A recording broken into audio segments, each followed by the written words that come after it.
Hi అండి. 3 వన్‌డేల series భాగంగా అయితే సిరీస్ అయితే కోల్పోయామండి. దాదాపు 7 సీరీస్‌ల తర్వాత అండి. ఇప్పటివరకు న్యూజిలాండ్ మన గడ్డ పైనైతే గెలవలేదు. నిన్నైతే గెలిచింది.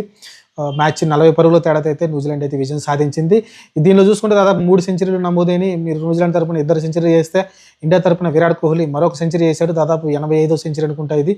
ఓవరాల్‌గా వచ్చేసి ఇంకొక 15 సెంచరీలు చేస్తే అతనైతే 100 సెంచరీలు కూడా పూర్తి చేసుకుంటాడు. చూద్దాం ఏం జరుగుతుందో. ప్రస్తుతానికైతే డారెల్ మిచెల్ వల్ల అయితే ఈ మ్యాచ్ అయితే ఓడిపోయాం. అలానే గ్లెన్ ఫిలిప్స్ కూడా మంచి అయితే ఇన్నింగ్స్ ఆడడం చూసాం. స్టార్టింగ్‌లో చాలా స్లోగా ఆడినప్పటికీ తర్వాత తను పికప్ చేసుకొని సెంచరీ అయితే చేయడం చూసాం. ఓవరాల్‌గా వచ్చేసి టాస్ గెలిచాం. టాస్ గెలిచి మనమైతే ఫస్ట్ ఫీల్డింగ్ తీసుకున్నాం. ఫీల్డింగ్ తీసుకుని స్టార్టింగ్‌లో వికెట్లు పడ్డాయి. పడ్డ తర్వాత ఎవరైతే డారెల్ మిచెల్ అలా చూసుకుంటే ఫిలిప్స్ ఇద్దరు కూడా సాలిడ్‌గా నిలబడ్డారు. మిడిల్ ఓవర్స్‌లో చాలా స్లోగా అయితే ఆడడం చూసాం. జస్ట్ స్ట్రైక్ రొటేట్ చేసుకున్నారు. ఆ తర్వాత వాళ్ళిద్దరూ సెటిల్ అయిన తర్వాత అయితే బీభత్సం చేశారు. ఫిలిప్స్ 50 దాటినాక వీరంగం చేశాడు. అలానే డారెల్ మిచెల్ కూడా దొరికినప్పుడల్లా తన స్ట్రైక్ రేట్ అయితే పెంచుకుంటూ పోతూ ఉన్నాడు. ఓవరాల్‌గా వచ్చేసి మంచి 4లు కొట్టడం చూసాం. ఒక మంచి ఇన్నింగ్స్ అంటే కరెక్ట్ టైమింగ్‌లో ఎలా ప్లేస్ చేయాలో డారెల్ మిచెల్‌కి అర్థమైంది. అర్థం చేసుకొని ఎందుకని అతను బాగా సక్సెస్ అయ్యాడు. హైయెస్ట్ రన్ రేట్ కూడా చూసాం మనం. హైయెస్ట్ రన్స్ కూడా అతనికే ఉన్నాయి. దాదాపు ఇది రెండో సెంచరీ అనుకుంటాను ఈ టోర్నమెంట్‌లో.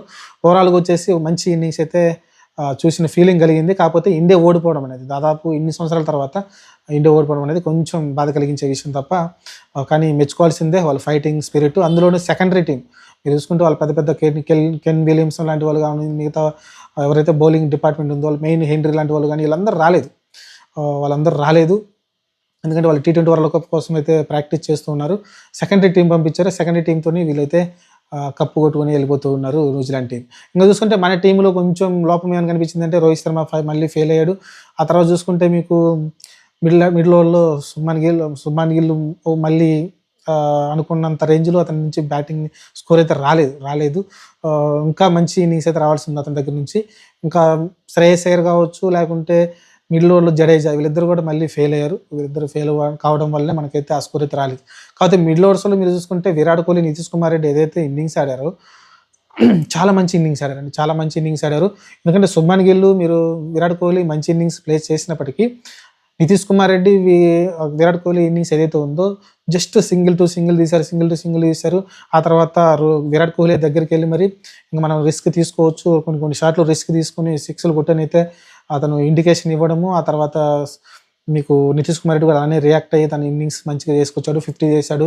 తగ్గేదే లేదని బ్యాట్ ఇలా అన్నాడు. ఇంకా ఆ తర్వాత ఎమ్మటే అవుట్ అయిపోయాడు. అదే సెంచరీ చేసిన తర్వాత బ్యాట్ తగ్గేది లేదని అని ఉంటే బాగుండేది అనిపించింది. అయినప్పటికీ ఒక మంచి ఇన్నింగ్స్ నితీష్ కుమార్ రెడ్డి నేను ఉన్నానని అయితే చెప్పుకొచ్చాడు. అలా చూసుకుంటే ఓవర్లు కూడా దాదాపు 8 ఓవర్ల దాకా బౌలింగ్ అయితే ఇచ్చారు. కాకపోతే ఎందుకంటే ఇంకా ఓవర్లు వేస్తూ ఉండగా ఇంకా ఎక్స్పీరియన్స్ వస్తుంది. మీకు ఒకే ఇన్నింగ్స్‌లో పూర్తిగా బౌలర్‌గా మారడం కష్టం. చూద్దాం ఉన్నంగా అయితే ఇంకా ప్రాక్టీస్ వస్తే అతను ఇంకా మంచి బౌలర్‌గా ఎదగాలని కోరుకుందాం. ఆ తర్వాత చూసుకుంటే ఇంకా హర్షిత్ రాణా చాలా సర్ప్రైజ్‌గా అతను 50 చేశాడు. ఊహించని విధంగా భారీ 6లు అయితే కొట్టడం చూసాం. కాకపోతే ఫుల్ టాస్ బాల్‌కి అయితే అవుట్ అయ్యాడు. అది టైమింగ్ సరిగ్గా కుదరలేదు. బాల్ కూడా చాలా హైట్ ఎక్కువ వచ్చింది. ఆల్మోస్ట్ వేస్ట్ అంటే నడుము హైట్ దాకా వచ్చింది. ఆ బాల్ అయితే సరిగ్గా టైమింగ్ కావడం పోతే అది కూడా మంచి క్యాచ్ తీసుకున్నారు ఎండ్‌లో నుంచి. ఓవరాల్‌గా వచ్చి వాళ్ళ మంచి ఫీల్డింగు, మంచి బౌలింగు, వాళ్ళ స్పిన్నర్స్ మంచి బౌలింగ్ వేయడం చూసాం మనమైతే. బ్రేస్‌వెల్ ఇంజ్యూరీ కారణంగా బౌలింగ్ వేయలేదు, పక్కకెళ్ళిపోయాడు.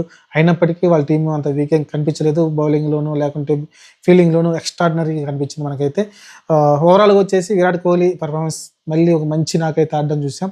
చాలా అసలు మిడిల్ ఓవర్ చూసుకుంటే అతను 100 స్ట్రైక్ రేట్ మెయింటైన్ చేస్తున్నాడు. 4లే రాలేదు అసలకి. 4 రాకపోయినప్పుడు 100 స్ట్రైక్ రేట్ మెయింటైన్ చేసుకుంటూ వచ్చాడు.